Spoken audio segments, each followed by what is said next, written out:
આજના વિડીયોમાં બાળકો આપણે જોઈશું ચોપડીનો ટોપિક 1.9 સંયોજનમાં રહેલા બંધારણીય ઘટકોનું તો બંધારણીય તત્વોનું ટકાવાર પ્રમાણ, અથવા તમે એવું પણ કહી શકો છો સંયોજનમાં રહેલા તત્વોનું ટકાવાર પ્રમાણ શોધો. પણ આ થિયરીમાં ટોપિક ના આવી શકે, આ ટોપિક પરથી દાખલાઓ આવી શકે. ઓકે, હવે કોઈ પણ સંયોજન છે, ઉદાહરણ તરીકે પાણીની અંદર H2O નો અણુભાર કેટલો બેટા? મોલર દળ 18. એ 18 કેવી રીતના આવ્યો? H2O નો અણુભાર 18 કેવી રીતના આવ્યો કે 2 હાઇડ્રોજન બરાબર છે અને વત્તા 1 ઓક્સિજન. તો હાઇડ્રોજનનો પરમાણુ ભાર કેટલો છે? 1 અને 1 into 2 એટલે 2 + 16 એ રીતના 18 આવ્યો. તો હવે મારે હાઇડ્રોજનનું ટકાવાર પ્રમાણ અગર શોધવું હોય, અહીંયા લખ્યું છે હાઇડ્રોજનના દળથી ટકા, તો H2Oમાં હાઇડ્રોજનનું દળ કેટલું? તો કે 2, 18 માંથી 2. ઠીક છે ને? એટલે પરમાણુ દળ છેદમાં H2O નું મોલર દળ આણ્વીય દળ ગુણ્યા 100. એટલે અહીંયા મેં 2 ગુણ્યા 1 લખ્યું છે, એટલે તમને ખબર પડે કે એક હાઇડ્રોજનનું પરમાણુ દળ તો એક જ છે, પણ આપણી પાસે H2Oમાં કેટલા પરમાણુઓ છે? 2 પરમાણુઓ છે, એટલે મેં 2 લખ્યું છે. 2 ભાગ્યા 18 ગુણ્યા 100. એવું કરવાથી આપણને શું મળશે? 11.11% મળશે Hના. ચલો એ જ વસ્તુ આપણે Oના ટકા શોધવા હોય તો શું કરીએ આપણે? Oનું દળ, H2Oમાં એક Oનો પરમાણુ છે, છેદમાં એનું કુલ દળ H2O નું ગુણ્યા 100, એટલે 16/18 ગુણ્યા 100. 16/18 ગુણ્યા 100 કરવાથી આપણને ટકા મળશે 88.89. હા, આ ટકા આપણે 88.89 આ રીતે ન શોધવા હોય તો આપણને ખબર છે 2 જ ઘટકો છે, એમાંથી એક ઘટક છે H અને બીજો ઘટક છે O. એકના ટકા મળી ગયા 11.11, તો બીજાના ટકા શોધવા હોય તો 100 માંથી 11.11 બાદ કરો તો બી 88.89 જ મળે. ઓકે, હવે આનું સૂત્ર જોઈએ. ઉપર મેં સૂત્ર લખેલું છે કે કોઈ પણ સંયોજન હોય, H2O સિવાયનું કોઈ બી સંયોજન, H2O નહીં, કોઈ પણ સંયોજનમાં તમારે દળથી ટકા શોધવા હોય તો શું કરવાનું? તે સંયોજનનું પહેલાં તમને સૂત્ર ખબર હોવી જોઈએ, બરાબર? અને સૂત્રની અંદર કે ભાઈ કોઈ પણ પરમાણુ કેટલી વખત છે, 1 વખત, 2 વખત, 3 વખત. જો 1 વખત હોય તો 1 ગુણ્યા પરમાણુ ભાર, 2 વખત પરમાણુ હોય તો 2 ગુણ્યાનો પરમાણુ ભાર, કોઈ પરમાણુ 6 વખત હોય તો 6 ગુણ્યાનો પરમાણુ ભાર. એટલે એ શું થઈ ગયું? સંયોજનમાં તે તત્વનું દળ. અને છેદમાં લખવાનું સંયોજનનું મોલર દળ અથવા આણ્વીય દળ ગુણ્યા 100. આવું કરવાથી આપણને શું મળશે? સંયોજનના દળથી ટકાવારી. તે સંયોજનમાં જે તે તત્વનું દળથી ટકાવારી. જે તત્વનું દળથી ટકાવાર પ્રમાણ શોધવું હોય, જે રીતે આપણે અહીંયા Hનું શોધવું હતું, તો Hનું દળ છેદમાં કુલ દળ ગુણ્યા 100 કર્યું. ઠીક છે, હવે આ જ વસ્તુના ઉદાહરણ લઈએ આપણે ચોપડીના જ. Ethanol C2H5OH. હા, ઇથેનોલને તમે આવું પણ લખી શકો, CH3CH2OH પણ લખી શકો, CH3CH2OH અથવા C2H5OH. અહીંયા કાર્બન 2, હાઇડ્રોજન દેખો 5 + 1 6 અને O 1. એટલે અહીંયા મોલર દળ એટલે કે અણુભાર શોધવો હોય, આણ્વીય દળ શોધવો હોય તો શું કરાય? 2 કાર્બન વત્તા 6 ઓક્સિજન, 6 હાઇડ્રોજન અને 1 ઓક્સિજન. 2 કાર્બન વત્તા 6 હાઇડ્રોજન વત્તા 1 ઓક્સિજન. કાર્બનનો પરમાણુ ભાર છે 12, 12 ગુણ્યા 2 24. હાઇડ્રોજન 1 × 6 6. ઓનો એક જ પ્રમાણ છે 16. એટલે આ 24 એ શું થયું? 2 કાર્બનનું વજન. 6 શું થયું? 6 હાઇડ્રોજનનું વજન અને 16 1 ઓક્સિજનનું વજન. આ બધાનો સરવાળો કરીશું તો આપણને મળશે 46. ખ્યાલ આવે છે? એટલે આ 46 માંથી કાર્બનનું વજન 24, 46 માંથી હાઇડ્રોજનનું વજન 6 અને આ 46 માંથી ઓનું વજન 16. તો ટકા શોધવા હોય તો બેટા સૂત્ર છે કાર્બનના દળથી ટકા બરાબર 24/46 ગુણ્યા 100. એ ટકાવારી શોધીશું, ગુણાકાર ભાગાકાર કરીશું તો જવાબ મળશે 52.17%. એ રીતે Hના ટકા શોધવા હોય તો 6/46 ગુણ્યા 100 તો મળશે 13.04%. અને Oના ટકા 16, કેમ કે Oનો એક જ પરમાણુ હતો, છેદમાં 46 એટલે એનો કુલ અણુભાર ગુણ્યા 100 તો 34.78%. ત્રીજું ઉદાહરણ જોઈએ. આ જે થિયરી ભણ્યા આપણે ટકાવારી શોધવાનું, એના આધારે કેટલાક બીજા દાખલાઓ ચોપડીના છે. H3PO4 જેને કહેવાય ફોસ્ફોરિક એસિડ. સાંભળજો, શું કહેવાય બેટા? Phosphoric acid. એમાં ફોસ્ફરસ તત્વનું ટકાવાર પ્રમાણ શોધો, દળથી ટકાવાર પ્રમાણ જણાવો. તો H3PO4 નું મોલર દળ એટલે કે આણ્વીય દળ આપણે પહેલા શોધીએ. 3 હાઇડ્રોજન, 1 ફોસ્ફરસ, 4 ઓક્સિજન. 3 × 1 3 થશે। ફોસ્ફરસનો પરમાણુ ભાર 31 છે બેટા। આપણે 1 થી 20 તત્વોનો પરમાણુ ભાર યાદ રાખેલો છે। ફોસ્ફરસનો પરમાણુ ક્રમાંક 15 છે, એનો પરમાણુ ભાર બેટા 31। ઓક્સિજન 16 ગુણ્યા 4 64। તો હવે 3 એ હાઇડ્રોજનનું વજન થયું, 3 હાઇડ્રોજનનું, 31 એક ફોસ્ફરસનું વજન અને 64 એ 4 ઓક્સિજનનું વજન। આ ત્રણેયનો સરવાળો કર્યો, 98 ગ્રામ પ્રતિ મોલ મળ્યું એનું મોલર દળ। 98 માંથી 3 હાઇડ્રોજનનું વજન, 98 માંથી 31 ફોસ્ફરસનું વજન, 98 માંથી 64 શું થયું ઓનું વજન। આપણે કોનું વજન શોધવું, કોનું ટકાવાર પ્રમાણ શોધવું, ખાલી પીનું જ। એટલે ફોસ્ફરસનું ટકાવાર પ્રમાણ ઇઝ ઇક્વલ ટુ આ 31 છેદમાં કુલ વજન 98 ગુણ્યા 100 ઇઝ ઇક્વલ ટુ 31.63। કદાચ તમને આ જ દાખલામાં ઓનું ટકાવાર પ્રમાણ શોધવાનું પૂછાયું હોત તો શું કરતા તમે બાળકો, 64 છેદમાં 98 ગુણ્યા 100। કદાચ એચનું પૂછ્યું હોત તો 3 ભાગ્યા 98 ગુણ્યા 100। ઠીક છે। પછી બીજો દાખલો આગળ જઈએ। ફેરિક ઓક્સાઇડ Fe2O3 કે જેમાં Fe+3 છે, O-2 ક્રોસ ગુણાકાર થઈને સંયોજનનું સૂત્ર શું બને બેટા, Fe2O3। ઓકે, ફેરિક ઓક્સાઇડ ખ્યાલ આવે છે ને તમને લોકોને? સૂત્ર બનાવતા આ જ ચેનલના આ ચેપ્ટરના શરૂઆતના વિડીયોઝની અંદર શીખવાડીશું કે સૂત્ર કેવી રીતના બનાય કોઈ પણ। હવે ફેરિક બેટા, ફેરિક એટલે Fe+3। ઓકે, Fe+3 કદાચ આ તો ચલો અહીંયા સૂત્ર આપ્યું છે, સૂત્ર ના આપ્યું હોત તો નામ પરથી સૂત્ર બનાવતું પણ શીખવાડ્યું છે, Fe+3। અને O છે, O ઓક્સિજન, એ O છે -2। ઓકે, તો જ્યારે આવું હોય, એકી બેકી સંખ્યા હોય તો શું થાય, આ તગડો છે ક્યાં ગુણાય, O ની પાછળ, અને આ બગડો છે ક્યાં ગુણાય, Fe ની પાછળ। ઠીક છે ને? એટલે સૂત્ર કેવું બને બેટા, Fe2O3। સૂત્ર બનાવતા મેં આગળ શીખવાડ્યું છે ઓલરેડી। Fe2O3 હવે આપણે અત્યારે શું શીખવાનું છે, Fe2O3 માં રહેલા તત્વોના દળથી ટકા શોધો। કયા બે તત્વો છે બેટા, અહીંયા Fe અને O બે તત્વો છે। એનું પહેલા તો આપણે શું શોધીએ, મોલર દળ એટલે કે અણુભાર, આણ્વીય દળ, જે આગળ બે પ્રશ્નોમાં કર્યું। 2 ગુણ્યા Fe વત્તા 3 ગુણ્યા ઓક્સિજન। Fe નો પરમાણુ ભાર 56। હા, Fe નો પરમાણુ ક્રમાંક તમને બધાને યાદ હશે, 26 હે ને? પણ એનો પરમાણુ ભાર 55.8 સમથિંગ છે, એટલે એને આશરે 55.8 ને આશરે મેં 56 લીધેલું છે અહીંયા। ઓકે, 2 into 55 56 વત્તા 3 into 16, તો 2 into 56 થશે 112 112 વત્તા 3 into 16 થશે 48। આવીનો સરવાળો કરતા 160 મળશે, 160 ગ્રામ પર મોલ એનો અણુભાર અથવા આણ્વીય દળ।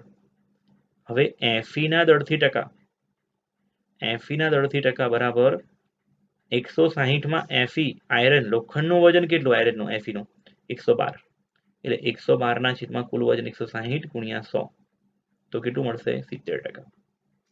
ઓક્સિજનના દળથી ટકા, તો 160 માંથી O નું દળ કેટલું, 48, કેમ કે 3 O છે એટલા માટે, તો 48 ના છેદમાં 160 ગુણ્યા 100, તો મળશે 30%। ઓકે, ત્યારબાદ Fe2O3 નું આપણે જોયું। હવે આગળ જઈએ, સોડિયમ સલ્ફેટ Na2SO4 જેને કહેવાય। Na2SO4 માં જે 3 તત્વો છે, એક સોડિયમ, સલ્ફર અને ઓક્સિજન। સોડિયમના 2 પરમાણુઓ, સલ્ફરનો 1 પરમાણુ, ઓક્સિજનના 4 પરમાણુઓ છે। કુલ આ બધા પરમાણુઓ ભેગા થઈને સોડિયમ સલ્ફેટ બનાવ્યું। એના જુદા જુદા તત્વોના દળથી ટકા શોધો। સ્વાધ્યાયનો 1.2 પ્રશ્ન છે આ। સૌથી પહેલા આપણે શું શોધીશું બાળકો, Na2SO4 નું મોલર દળ એટલે કે આણ્વીય દળ અથવા અણુભાર।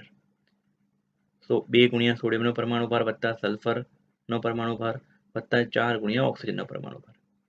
સોડિયમનો પરમાણુ ભાર છે 23, 23 દુની 46, સલ્ફરનો પરમાણુ ભાર છે 32, ઓક્સિજનનો પરમાણુ ભાર છે 16, 16 ચોક 64 અહીંયા થશે, એટલે 46 વત્તા 32 વત્તા 64, આ ત્રણનો સરવાળો કરીશું 142 142 આવશે।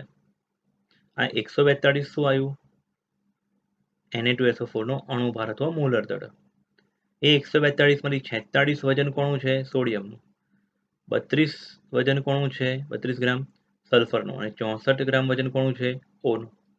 એટલે 142 ગ્રામ પ્રતિ મોલમાંથી 46 ગ્રામ સોડિયમ, 32 ગ્રામ સલ્ફર અને 64 ગ્રામ O।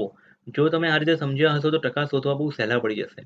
હવે સોડિયમનું દળ આપણા સંયોજનમાં કેટલું, 46, એક પરમાણુ 23 છે આપણે જાણીએ છીએ, પણ બે અહીંયા પરમાણુઓ છે, એટલે 46 લખેલ છે. છેદમાં સંયોજનનું કુલ મોલર દળ ગુણ્યા 100 32.4% આવશે. સલ્ફરના ટકા 32 છેદમાં 142 ગુણ્યા 100 22.5 આવશે. ઓના અહીંયા 4 પરમાણુઓ છે 16 ચોક 64 ભાગ્યા 142 ગુણ્યા 100 45.1% આવશે. ત્યારબાદ આગળ જઈએ બાળકો. નાઇટ્રોપ્રોપેનમાં રહેલા તત્વોના દળથી ટકા શોધો. હવે ખાલી આ નાઇટ્રોપ્રોપેન લખીને આપ્યું ને સૂત્ર બ્રેકેટમાં તો મેં લખીને આપ્યું છે, બાકી આ પ્રશ્નમાં આવું લખીને નહોતું આપ્યું સૂત્ર.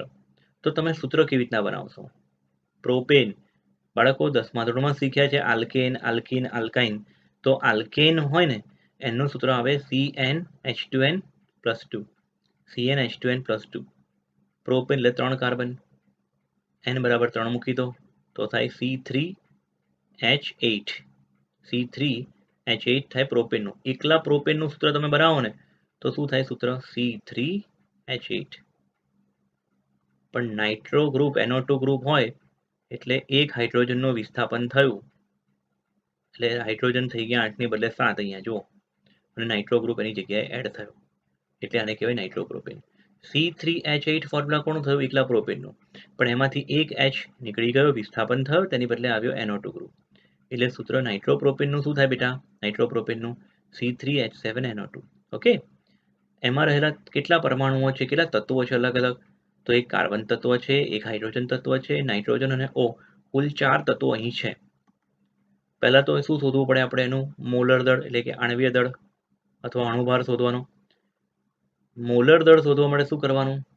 સૂત્રમાં 3 કાર્બન છે, 7 હાઇડ્રોજન, 1 નાઇટ્રોજન અને 2 ઓક્સિજન. ઠીક છે, એટલે 12 તરી 36 કાર્બન માટે, 7 એકા 7 હાઇડ્રોજન માટે, 14 નાઇટ્રોજન માટે અને 16 ગુણ્યા 2 32 ઓક્સિજન માટે. કુલ વજન થાય છે 89 ગ્રામ પ્રતિ મોલ. એ 89 માંથી 36 ગ્રામ કાર્બનનું વજન, 7 ગ્રામ હાઇડ્રોજન, 14 ગ્રામ નાઇટ્રોજન અને 32 ગ્રામ ઓક્સિજન. ઉપર કર્યું તે પ્રમાણે તમે કરી શકો છો. અહીંયા પણ સેમ વસ્તુ આ ઉપર કર્યું તે જ છે. કાર્બનનો ટકા શોધો તો કાર્બનનું વજન છેદમાં કુલ વજન ગુણ્યા 100. Hનું શોધવું હોય તો Hનું વજન કુલ ગુણ્યા છેદમાં કુલ વજન ગુણ્યા 100. નાઇટ્રોજન માટે એનું નાઇટ્રોજનનું દળ છેદમાં કુલ વજન કુલ દળ ગુણ્યા 100. અને આ જ રીતે ઓનું પણ શોધી શકાય. ઓકે. હવે નવો ટોપિક બાળકો જોઈએ આપણે, એક સૂત્ર દળ. અહીં આ થિયરી પણ તમને થિયરી તરીકે નહીં આવે, પણ આના દાખલાઓ ઘણા બધા કામ લાગશે. ઓકે. એટલે આને થિયરીને તમે કદાચ નહીં ગોખો તો ચાલશે, પણ એનું લોજિક પકડજો. ઓકે. કેટલાક પદાર્થો જેવા કે સોડિયમ ક્લોરાઇડ NaCl, Na2CO3, પછી lithium chloride, caesium chloride, zinc sulphide, zinc oxide, આ બધા જે ઘન પદાર્થો છે તેમાં બંધારણીય એકમ તરીકે એક સ્વતંત્ર અણુ તરીકે અસ્તિત્વ ધરાવતા નથી. એનો મતલબ ધારો કે આપણી પાસે એક ગ્લાસમાં પાણી છે, તો એ પાણીની અંદર બધા જ મોલેક્યુલ્સ શેના હશે? H2O ના. પાણીની અંદર બધા જ મોલેક્યુલ્સ શેના હશે બેટા? H2O, H2O, H2O, H2O છૂટા છૂટા હશે. ધારો કે આ રૂમની અંદર ઓક્સિજન વાયુ છે, તે ઓક્સિજન વાયુ O2 અણુ ધરાવે છે. તો એક O અને બીજો O એકબીજાથી કેવો છે? ઇન્ડિપેન્ડન્ટ, છૂટો દૂર દૂર છે. O2 નો એક અણુ, O2 નો બીજો અણુ એ થોડા દૂર દૂર છે. ઠીક છે. ધારો કે આ O2 નો એક અણુ, ઓકે, પછી O2 નો બીજો અણુ, આ કેવા છે? દૂર દૂર આવેલા છે. પણ NaCl ની અંદર આ રીતે નથી હોતું. તમને જો એવું લાગતું હોય કે મીઠાની અંદર NaCl નો એક અણુ, પછી થોડા અંતર પછી બીજો અણુ, પછી થોડા અંતર પછી ત્રીજો અણુ, તો એ મીઠામાં એવું નથી હોતું. ધારો કે આ આખો એક અણુ થયો NaCl, બરાબર, પછી થોડા અંતર પછી બીજો અણુ, આવું નથી હોતું બેટા મીઠાની અંદર. અથવા આ જે હું ઘન પદાર્થો બોલ્યો એમાં આવું નથી હોતું. ભલે O2 વાયુમાં અમુકમાં આવું હોય છે કે એક અણુ અને બીજો અણુ શું છે? દૂર દૂર છૂટા છૂટા છે, ઇન્ડિપેન્ડન્ટ, સ્વતંત્ર. પણ દરેકમાં આવું નથી હોતું. મીઠાની અંદર NaCl ની અંદર શું થાય છે? જોજો અહીંયા આ જે બ્લુ કલરના પાર્ટિકલ બોલ્સ બધા મેં દોર્યા છે તે Cl- ક્લોરાઇડ છે, અને રેડ પાર્ટિકલ્સ છે બધા એ સોડિયમ પ્લસ છે. કેટલાક એવા બ્લુ પાર્ટિકલ્સ બી છે હજી આ રેડની ઉપર છે, રેડની પાછળ છે. અને એ પ્રયોગોથી જ્યારે જોવામાં આવ્યું સ્પેક્ટ્રોમીટરની વગેરે મદદથી, ત્યારે જાણવા મળ્યું કે એક આ બ્લુ પાર્ટિકલ એની આજુબાજુમાં આવા ટોટલ 6 રેડ પાર્ટિકલ્સ છે. ભલે અહીંયા 4 દેખાતા હોય. 3D સ્ટ્રક્ચરની અંદર આ બ્લુની પાછળ એક રેડ રહી ગયો છે, બ્લુની ઉપર એક રેડ રહી ગયો છે. એટલે ટોટલ આ બ્લુ જે છે મારું અહીંયા કર્સર જે ફરી રહ્યું છે, આ બ્લુ પાર્ટિકલ ટોટલ 6 રેડ પાર્ટિકલથી ઘેરાયેલો છે અને એક રેડ પાર્ટિકલ 6 બ્લુથી ઘેરાયેલો છે. બરાબર છે, ત્રિપરિમાણવી રીતે, એટલે 3Dમાં. હવે એટલે એમ જોવા જાઓ તો આવા તો લાખો કરોડો અબજો પરમાણુઓ હોય એક નાનકડા મીઠાના ચપટીક અમથા ભાગમાં. કરોડો અબજો Cl- અને સોડિયમ પ્લસ હશે અને એ લોકોનું સ્ટ્રક્ચર આ રીતના હશે. એટલે એક છૂટો અણુ તો છે જ નહીં NaCl નો. એટલે આપણે શું કર્યું, 6 સોડિયમ 6 ક્લોરીન એટલે 6:6, એટલે રેશિયો નીકાળ્યો, આયનોની સંખ્યાનો ગુણોત્તર નીકાળ્યો તો આપણે મળ્યો 1:1, 1:1. અને એટલે આ જે 6:6 માંથી 6 કોમન નીકાળીને જે 1:1 લાવ્યા ને આપણે, એને કહેવાય એનું પ્રમાણ સૂચક સૂત્ર. શું કહેવાય બેટા? અહીંયા અંડરલાઈન કરી છે, પ્રમાણ સૂચક સૂત્ર, એટલે પ્રમાણ દર્શાવતું સૂત્ર. એટલે ટૂંકમાં આપણી પાસે મીઠાનો ચપટીક અમથો ભાગ છે, તેમાં કરોડો અબજો NaCl છે ટોટલ. એમાં સોડિયમ જેટલા હશે, સોડિયમ પ્લસ એટલા જ Cl- હશે અને એનો ગુણોત્તર કેટલો થશે? Na પ્લસ અને Cl- ની સંખ્યાનો ગુણોત્તર થશે 1:1. તેથી તેનું પ્રમાણ સૂચક સૂત્ર થયું NaCl. જે રીતે તમે અણુભાર નક્કી કરવો હોય તો અણુ સૂત્ર જોઈએ, તે રીતે અહીંયા સૂત્ર દળ શોધવું હોય, સૂત્ર ભાર અથવા સૂત્ર દળ, તેના માટે પ્રમાણ સૂચક સૂત્રની જરૂર પડે. જેમ કે NaCl નું સૂત્ર દળ એ 23 + 35.5 58.5 ગ્રામ પ્રતિ સૂત્ર થાય. હકીકતમાં at the end of the discussion એટલું યાદ રાખો કે અહીં તમે જે NaCl લખો છો ને, એ આયનિક સ્ફટિક કહેવાય, આયનિક મોલેક્યુલ્સ કહેવાય. એ આયનિક મોલેક્યુલ્સની અંદર NaCl, KCl, બરાબર, KBr, Na2CO3, આ બધા આયનિક ઝિંક સલ્ફાઇડ આયનિક સ્ફટિક કહેવાય. તેમાં આપણે એકચ્યુઅલીમાં જેને અણુ સૂત્ર કહીએ છીએ ને, તે અણુ સૂત્ર નથી, તે પ્રમાણ સૂચક સૂત્ર છે. શું બેટા? પ્રમાણ સૂચક સૂત્ર. આ આજે આખું પેજ થયું તે શેના માટે છે? આયનિક સ્ફટિક માટે. શેના માટે છે બેટા? આયનિક સ્ફટિક. એ સિવાય પ્રમાણ સૂચક સૂત્રની જરૂર બીજી જગ્યાએ બી પડશે, સૂત્ર ભારની જરૂર બીજી એક જગ્યાએ બી પડશે. એ કોષ્ટક આપણે સમજીએ. આ કોષ્ટક તમને તમારા પેમ્પલેટમાં પણ મળેલો છે અને જે પણ હું આ વિડીયોમાં ડિસ્કસ કરું છું તે તમને પેમ્પલેટ મારું મળી ચૂકેલ છે. અને આમાં મોટાભાગની વસ્તુ પાઠ્યપુસ્તક આધારિત જ બનાવવામાં આવેલી છે. આ કોષ્ટક પાઠ્યપુસ્તકમાં નથી આપેલ, એટલે અહીંયા આપણે સમજવું જરૂરી છે, પણ કેમ કે દાખલાઓમાં આ વસ્તુ જરૂર પડશે. એટલે જેમ કે કોઈ સંયોજન છે ગ્લુકોઝ, ઓકે, એનું અણુ સૂત્ર શું? તો C6H12O6. ફ્રુક્ટોઝનું પણ આ જ સૂત્ર છે, ઓકે. ગ્લુકોઝ C6H12O6, એનો અણુભાર શોધવો હોય તો શું કરાય બેટા? તો આગળના વિડીયોમાં જોઈ ગયા છે આપણે, 6 કાર્બન વત્તા 12 હાઇડ્રોજન વત્તા 6 ઓક્સિજનનો બધા પરમાણુ ભાર મૂકીને ગુણાકાર કરીને સરવાળો કરીએ તો મળશે 180.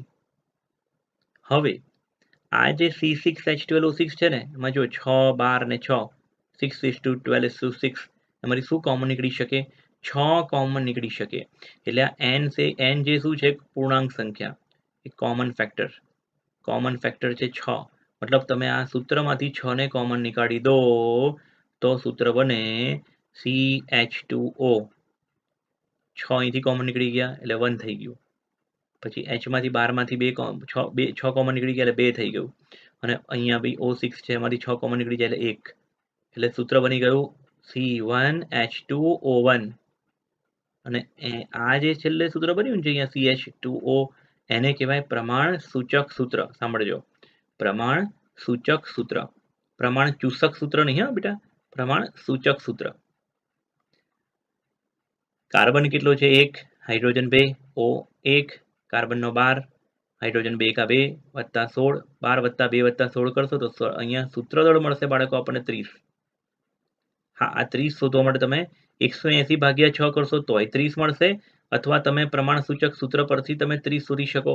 આ જે 30 શોધ્યું એ શું થયું? સૂત્રદળ અથવા સૂત્રભાર.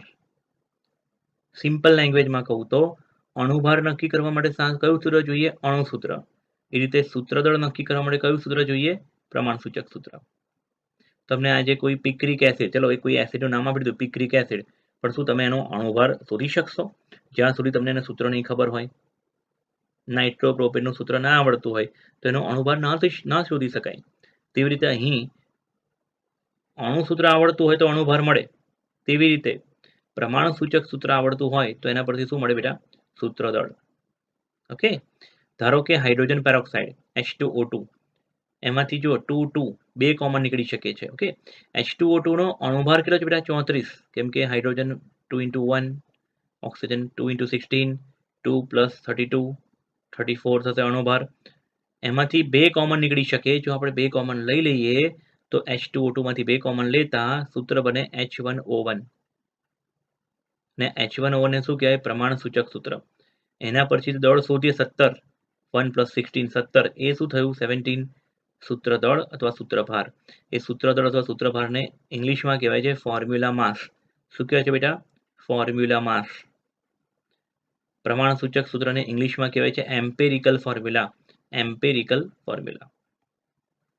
પછી આપણે જોઈએ પ્રોપીન C3H6. પ્રોપીનનું ફોર્મ્યુલા છે બેટા C3H6. એનો અણુભાર આપણે શોધ્યો 42 મળ્યો આપણને. હવે આ C3H6 માંથી કેટલું મેક્સિમમ કોમન નીકળી શકે? 3. 3 થી વધારે સંખ્યા કોમન નહીં નીકળી શકે અહીંયા. તો જો હું 3 કોમન નીકાળું તો અહીંયા 3:6 ને આપણે 1:2 કહી શકાય. એટલે સૂત્ર બની જાય C3H6 ને 3 કોમન નીકાળતા શું બનશે? CH2. આ CH2 શું છે બેટા? પ્રમાણ પ્રોપીનનું પ્રમાણ સૂચક સૂત્ર. અને કાર્બન 12 વત્તા હાઇડ્રોજન 2 અને એ દળ જે શોધ્યું 14, એને કહેવાય સૂત્ર દળ. તે રીતે સુક્રોઝનું શોધીએ. Sucrose C12H22O11. સુક્રોઝ અથવા ખાંડ જેને આપણે કહીએ છીએ, સુગર.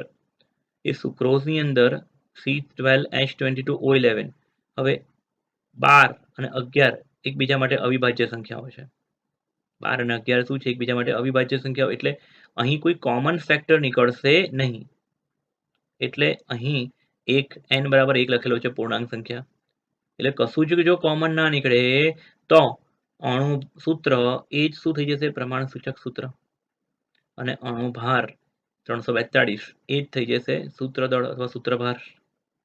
ઓકે બાળકો. પછી જોઈએ આપણે પોટાશ એલમ એટલે ફટકડી. ફટકડી તમે બધાએ જોઈ હશે, પાણી ચોખ્ખું કરવા માટે વપરાય છે. ઓકે, ફટકડી ના બીજા ઘણા ઉપયોગ છે. ફટકડી એક જાતનો ક્ષાર છે જેનું નામ છે પોટાશિયમ. એક ક્ષાર 3 સંયોજનો ભેગા થવાથી બને. એક પોટેશિયમ સલ્ફેટ, બીજું એલ્યુમિનિયમ સલ્ફેટ અને ત્રીજું પાણી. આ 3 અહીંયા ડોટ ટપકા કર્યા છે. શું સૂચવે છે? ત્રણેય જોડાયેલા છે. આ ડોટ એ ગુણાકારનો ડોટ નથી, આ ડોટ છે એકબીજા સાથે જોડાયેલા છે. ત્રણેય ભેગા થઈને એક સંયોજન બને છે. એક પ્રકારનો દ્વિક્ષાર બને છે. K2SO4, Al2SO4 thrice અને 24H2O. હવે તમે અહીંયા જોઈ શકો છો પોટેશિયમ કેટલી વાર છે. જો અહીંયા મેં નીચે પણ લખ્યું છે પોટેશિયમ કેટલી વાર છે? 2 વખત. સલ્ફેટ 3 અને 1. ટોટલ હું ગણું છું મારી અહીંયા જોજો, હું મારું કર્સર જે ફેરવું છું તે SO4 અહીંયા 3 વખત, અહીંયા SO4 1 વખત. એટલે કુલ SO4 સલ્ફેટ કેટલી વખત છે? 4 વખત. એલ્યુમિનિયમ 2 વખત. પાણી 24 વખત. આ બધા બેકી છે અને બધામાંથી 2 સંખ્યા જો આપણે કોમન નીકાળીએ n બરાબર 2 તો સૂત્ર થઈ જશે KAl. બેટા કેમ કે K2 માંથી 2 કોમન નીકાળો તો K થઈ જાય. પછી Al SO4 4 ની બદલે 2 થઈ ગયા. પાણી 24 ની બદલે 12. બધામાંથી 2 કોમન નીકળ્યા એટલે. ઠીક છે. એટલે આ જે છે K2SO4 Al2SO4 thrice 24H2O એ શું છે? ફટકડીનું અણુ સૂત્ર.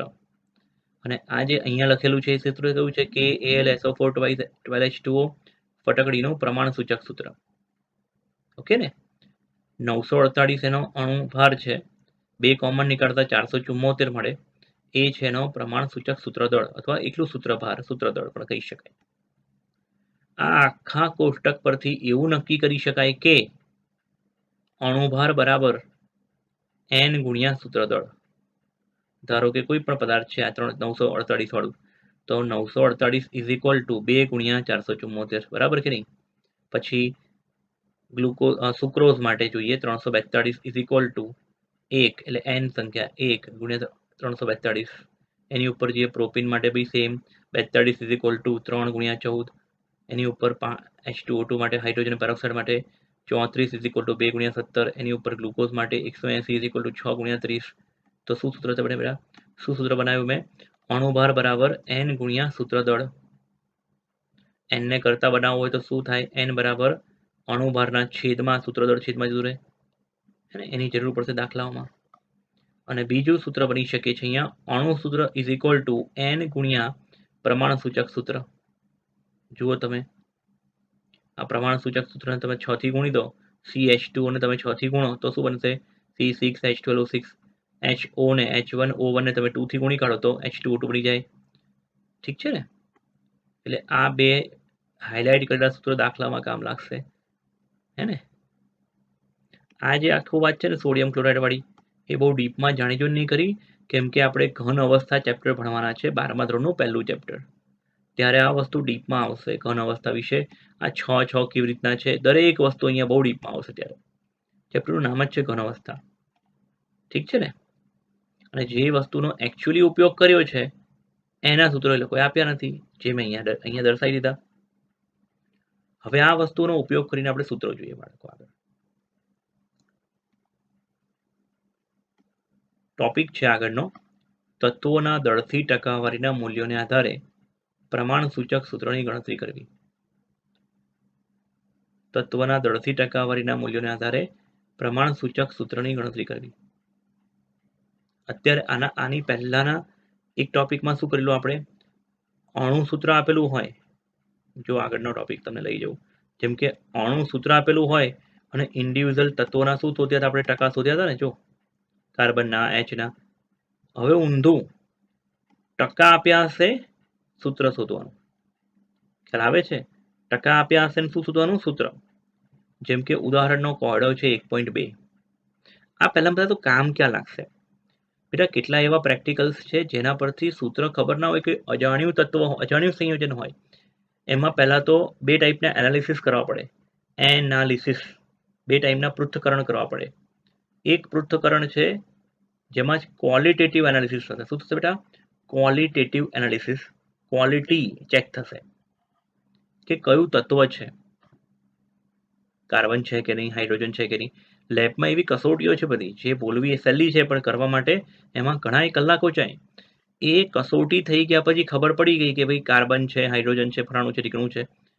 પછી બીજા પ્રકારનું પૃથ્થકરણ આવે, ક્વોન્ટિટેટિવ એનાલિસિસ. શું બેટા, ક્વોન્ટિટેટિવ એનાલિસિસ, જેમાં ક્વોન્ટિટી નક્કી થાય કે કયા તત્વોનું કેટલા ટકા છે.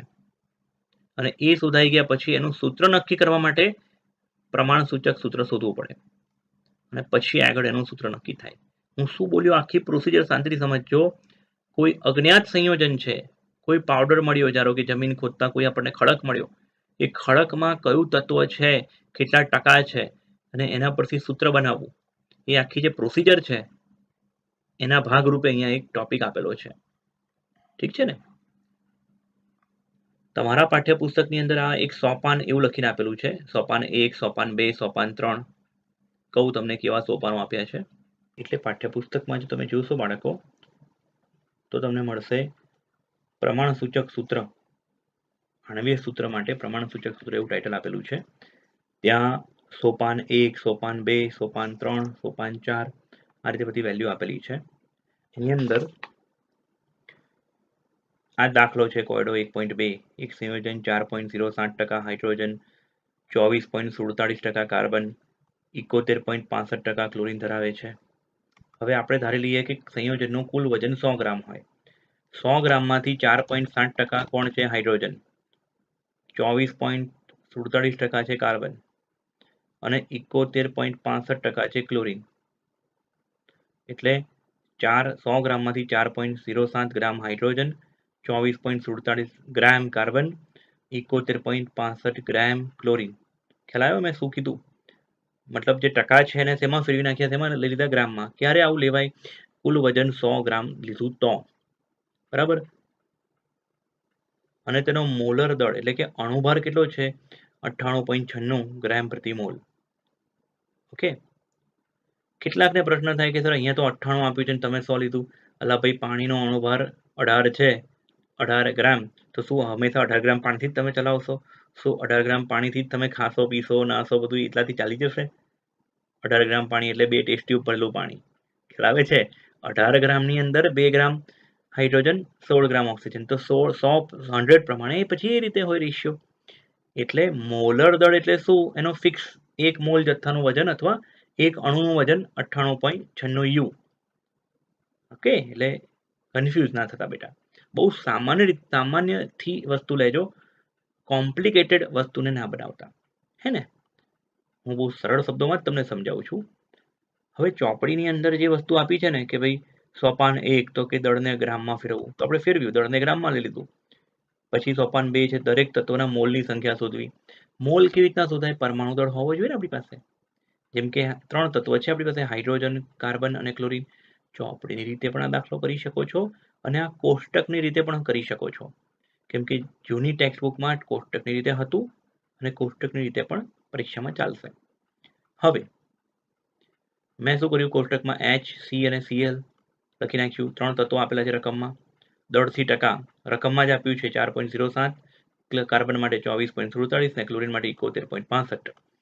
પરમાણુ ભાર આપણને ખબર છે, હાઇડ્રોજનનો પરમાણુ ભાર 1, કાર્બનનો પરમાણુ ભાર 12, ક્લોરીનનો પરમાણુ ભાર 35.5, એટલે એ લખી નાખ્યું, પરમાણુ ભાર લખી નાખ્યું મેં. પછી શોધીશું મોલ, દરેક ઇન્ડિવિજ્યુઅલ. આ જે દળ છે વજન 4.07 ગ્રામ એના ભાગ્યા 1 હાઇડ્રોજન માટે પર્ટિક્યુલર, તો હાઇડ્રોજનના મોલ મળ્યા 4.07. કાર્બન માટે 24.47 ગ્રામ એનું વજન અને એનું દળ અને ભાગ્યાનો પરમાણુ ભાર 12. આ ભાગાકાર કરતા મોલ મળશે આપણને 2.04 સમથિંગ. અને ક્લોરીન માટે 71.65 ગ્રામ ને 35.5 થી ભાગ્યા તો મળ્યું આપણને 2.02 ગ્રામ પ્રતિ મોલ. આ ત્રણેયને હા ટેક્સ્ટબુકની અંદર હાઇડ્રોજન માટે 1.008 લીધું છે, પણ ચાલશે બેટા, 1 લઈ લેજો.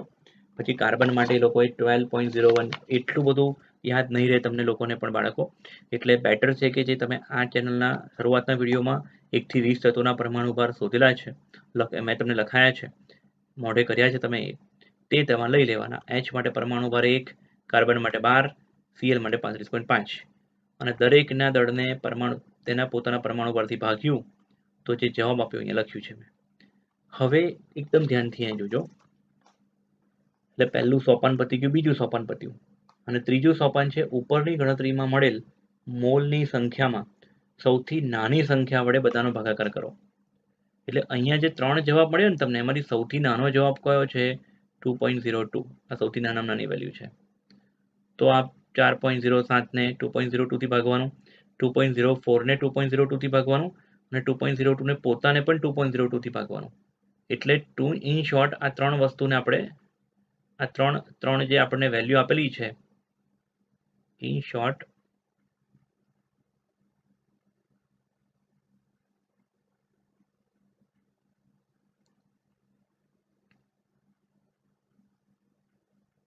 આપણને જે અહીંયા 3 વેલ્યુ આપેલી છે 2.01 બરાબર, એટલે સોરી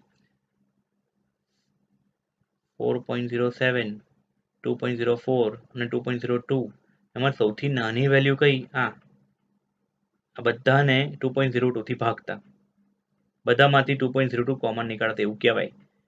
એવું બહુ સમજણ ના પડે તો બહુ ચિંતા નહીં કરવાની. બધાને કેટલાથી ભાગતા? નાની સંખ્યા વડે ભાગતા, એટલે એને કહેવાય સામાન્ય ગુણોત્તર, કોમન રેશિયો.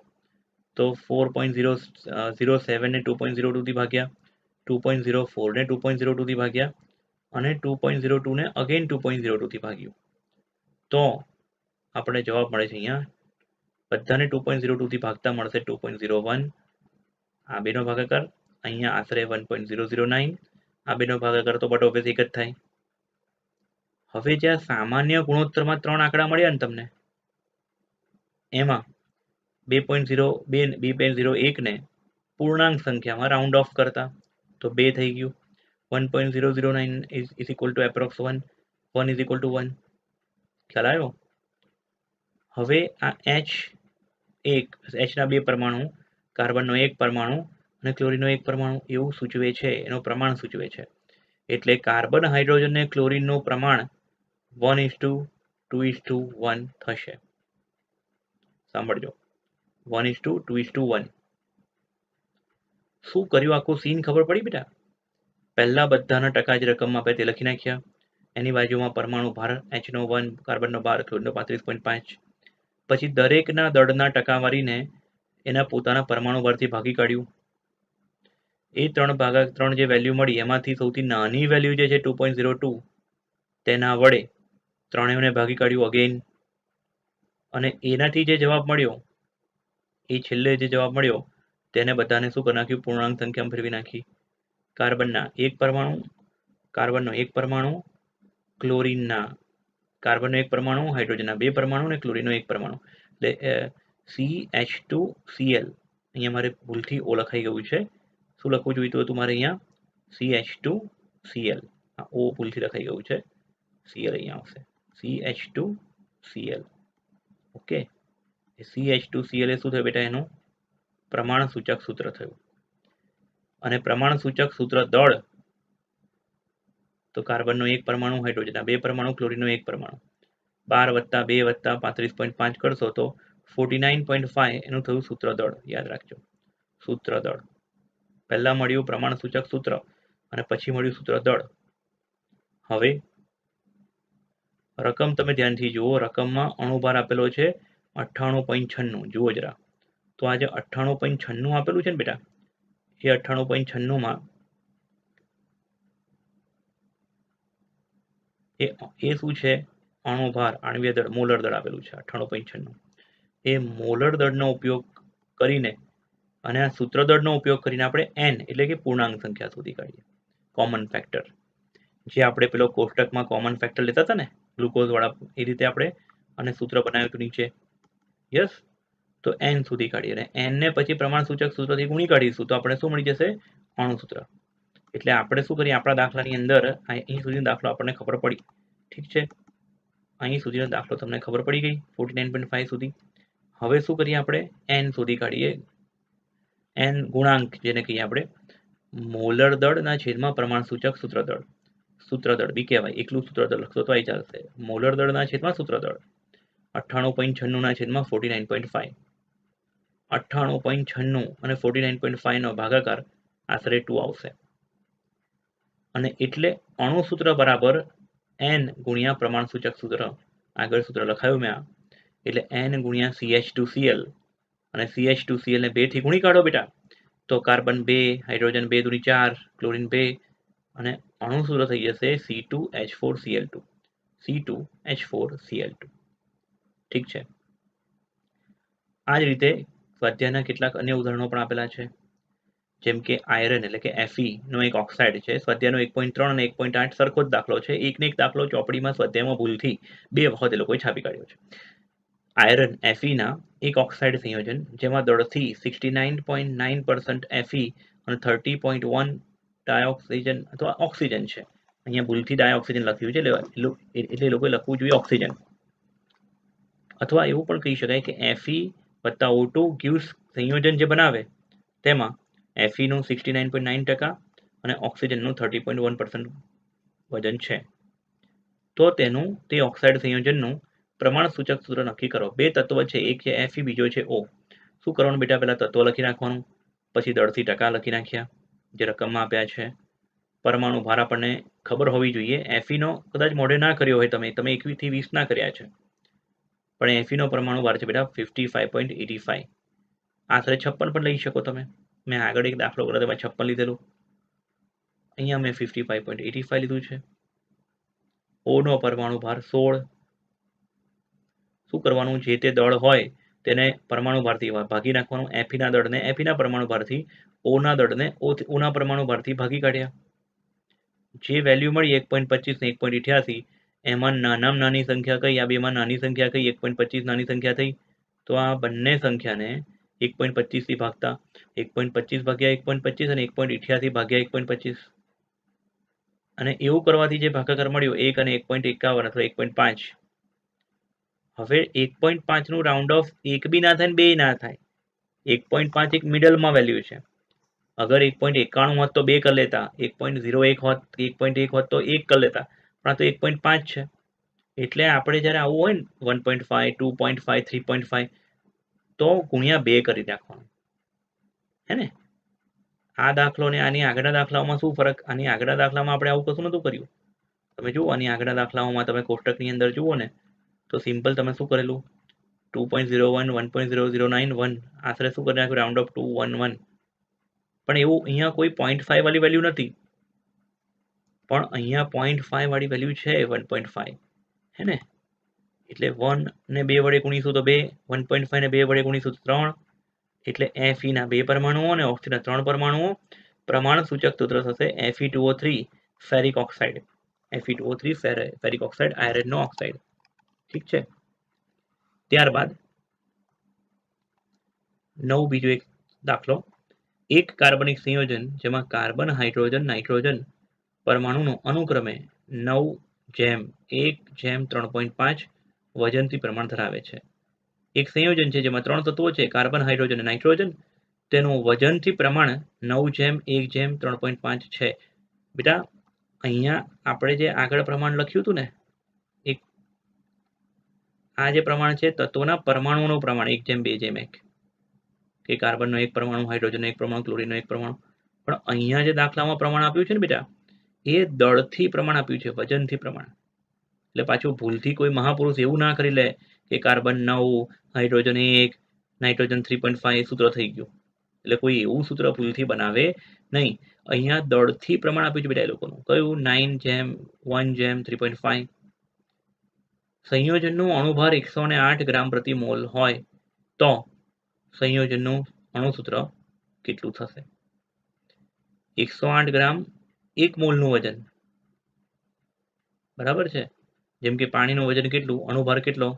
118 ગ્રામ પ્રતિ મોલ, ઉદાહરણ તરીકે. તો શું 18 ગ્રામ પાણી લેવું?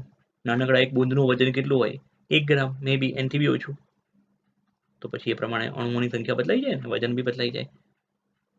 પણ કાર્બન, હાઇડ્રોજન, H અને O ના ટકાવારી કેવી રહે? સરખી જ રહે. ખ્યાલ આવે છે? 100 ગ્રામ હોય તો 11.11 હાઇડ્રોજન હોય અને ઓક્સિજન 88.89. પણ 1000 ગ્રામ H2O હોય તો 111 ગ્રામ H હોય હાઇડ્રોજન અને 889 ગ્રામ O હોય. એટલે એ રીતે થોડીક બુદ્ધિ ચલાવજો, કન્ફ્યુઝ થતા નહીં. કાર્બનનું વજન, Hનું વજન અને નાઇટ્રોજનનું વજનનું પ્રમાણ આપ્યું છે 9:1:3.5. અણુભાર આપ્યો છે 108 ગ્રામ પ્રતિ મોલ. તો સંયોજનનું અણુસૂત્ર શું હશે? સૌથી પહેલા જે આ લોકોએ વજન આપ્યું છે ને 9:1:3.5, એ 9ને જ કાર્બનનું વજન, Hનું વજન 1 અને નાઇટ્રોજન 3.5 ગ્રામ લીધેલો છે એવું આપણે ધાર્યું. તો કુલ દળ થશે 9+1+3.5, 13.5 ગ્રામ એ આપેલ જથ્થાનું વજન થયું. કોઈ નમૂનો આપ્યો છે આપણે, સેમ્પલ. હવે એ સેમ્પલની અંદર 13.5 ગ્રામમાંથી કાર્બન કેટલો? 9, હાઇડ્રોજન 1 અને નાઇટ્રોજન 3.5. એટલે કાર્બનના દળથી ટકા શોધવા તો શું કરાય? કાર્બનનું દળ છેદમાં કુલ દળ ગુણ્યા 100. કુલ વજન તમે શું કર્યું? 13.5. એમાંથી કાર્બન કેટલા? 9. 9 છેદમાં 13.5 ગુણ્યા 100. એમ કરવાથી કાર્બનના ટકા મળ્યા.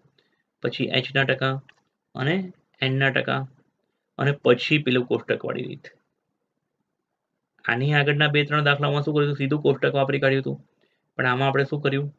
પહેલા આ આખી રીત કરી જેનાથી કાર્બનના ટકા, Hના ટકા અને Nના ટકા મળ્યા, અને પછી આપણે પેલું કોષ્ટકવાળું લોજિક વાપર્યું, પ્રમાણ સૂચક સૂત્ર અને પછી સૂત્ર દળ. આ લોજિક તમને ઓલરેડી ખબર છે એટલે હું આના પર બહુ ડિસ્કસ નથી કરતો. હવે પ્રમાણ સૂચક સૂત્ર મળે, સૂત્ર પરથી સૂત્ર દળ મળે, અને પછી શું કરવાનું? પૂર્ણાંક સંખ્યા શોધવાની, અણુભાર વડે ભાગ્યા સૂત્રભાર, એટલે 2, અને એ 2 ને n બરાબર જે બી મળ્યું હોય 2, 3, 5, આપણા દાખલામાં 2 મળે છે, એટલે 2 ને કંઈથી ગુણી કાઢવાનું? પ્રમાણ સૂચક સૂત્રથી ગુણી કાઢવાનું. C3H4n ને 2 વડે ગુણો તો C6H8n2 મળે. આ થઈ ગયો દાખલાનો જવાબ. તો બાળકો મળીએ આગલા વિડીયોમાં. આ વિડીયો તમે ખૂબ જ ધ્યાનથી જોજો. નેક્સ્ટ વિડીયોમાં હું તમને એક દાખલો શીખવાડીશ, વેલ્ડિંગ ગેસ વાળો સ્વાધ્યાયનો, ખૂબ જ અગત્યનો. મળીએ બાળકો.